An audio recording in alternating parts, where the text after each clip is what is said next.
हाय, कैसे हैं आप सब। अम्मा कथा चेप्पू चैनल में आपका फिर से स्वागत है।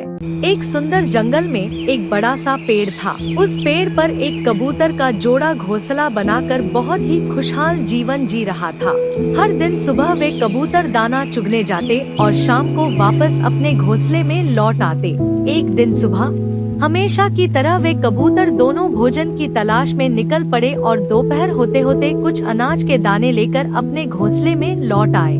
उसी समय उसी पेड़ के नीचे बने अपने बिल से 3 चींटियां निकलकर कबूतरों के पास आईं और कहा, आज बारिश के कारण हम भोजन नहीं जुटा सके।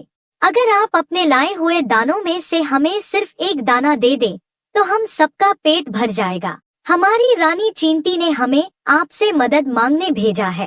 अगर आप आज हमारी मदद करते हैं, तो भविष्य में जब भी आपको हमारी जरूरत होगी, हम जरूर मदद करेंगे। चींटियों की बात सुनकर कबूतर हंसते हुए बोले, अरे, तुम जैसी हल्की चीजें जो जरा सी हवा में उड़ जाती हैं, वो हमारी मदद करेंगी। हमें तुम्हारी मदद की कभी जरूरत नहीं पड़ेगी। हमने जो खाना लाया है वो तुम्हें क्यों दें? हमें तुम्हें भोजन देने की कोई जरूरत नहीं। जाओ यहाँ से।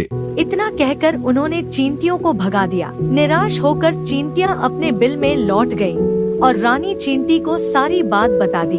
यह सुनकर रानी चींटी बहुत गुस्सा हुई और बोली, हम इतने सालों से एक ही जगह पास पास रह रहे हैं और जब हमें जरूरत पड़ी तब उन्होंने हमारी मदद नहीं की, ऊपर से इस तरह से तिरस्कार भी किया। ऐसे घमंडी जीवों से दूर रहना ही अच्छा है। यह कहकर उन्होंने अपना बिल छोड़कर किसी और पेड़ के पास नया बिल बना लिया।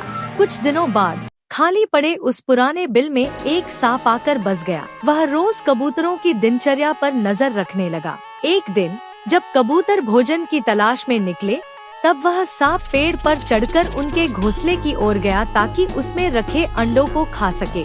लेकिन घोंसले में उसे अंडों की बजाय छोटे छोटे कबूतर के बच्चे दिखे। सांप खुश होकर मन में सोचा, मैं तो अंडे खाने आया था, लेकिन यहाँ तो कोमल मांस मिलेगा।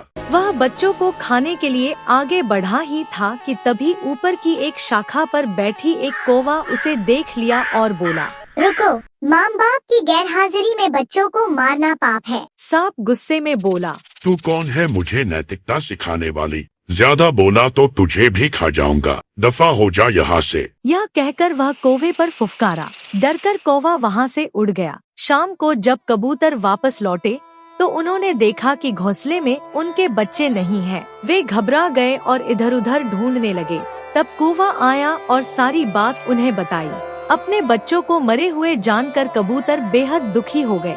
उन्हें यह एहसास हुआ कि इतने सालों से जिन चींटियों ने सांपों को पास नहीं आने दिया, उन्होंने घमंड में आकर तिरस्कार पूर्वक भगा दिया। अगर वे उनकी मदद करते तो आज उनके बच्चे जीवित होते। तुरंत वे कबूतर चींटियों के नए बिल के पास गए और रानी चींटी से कहा, जब आप हमारी मदद मांगने आई थीं, तब हमने अहंकार में आकर आपकी मदद नहीं की और तिरस्कार किया। आज हमें हमारी गलती की सजा मिल गई। हमें अब समझ में आया कि इस दुनिया में एक दूसरे की मदद करना ही असली खुशी है। कृपया हमें माफ कर दीजिए। यह सुनकर रानी चींटी मुस्कुराई और फिर वे सब खुश हो गए।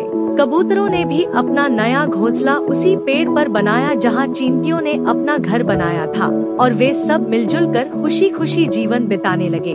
यहीं पर यह कहानी समाप्त होती है। हमें उम्मीद है कि आपको यह कहानी पसंद आई होगी। अगर आपको पसंद आई हो तो कृपया इसे लाइक करें और अपने दोस्तों व परिवार के साथ शेयर करें। अम्मा कथा चेप्पू चैनल को सब्सक्राइब करें और हमारे द्वारा पहले अपलोड की गई सभी कहानियों का आनंद लें। अंत तक देखने के लिए बहुत बहुत धन्यवाद। फिर मिलेंगे एक और अच्छी कहानी के साथ। तब तक के लिए अलविदा।